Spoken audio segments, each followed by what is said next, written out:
બહુ જ નાની ઉંમરમાં 2 વર્ષની ઉંમરમાં એમના માતુશ્રી એમનાથી 6 મહિનામાં એમના માતુશ્રીએ એમનો સાથ છોડી દીધો અને ત્યારબાદ પરાણે મામાને ત્યાં આગળ ભણવા ગયા.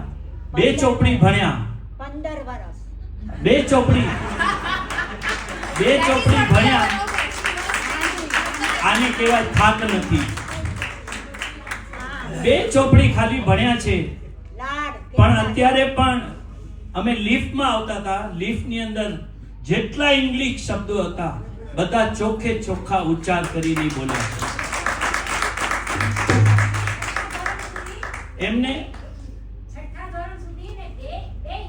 2 ઇંગ્લિશ અને વલભીપુર જેવા જગ્યાએ વલભીપુરનું ઘી ખાધું છે અને એ પ્યોર ઘી. અને એમના માટે એમના મામા પોંખ લઈ આવે છે, મૂકે અને પછી પૂજા અને સ્વાધ્યાય કરીને પછી ચા પાણી અથવા તો નાસ્તો કરવા બેસે.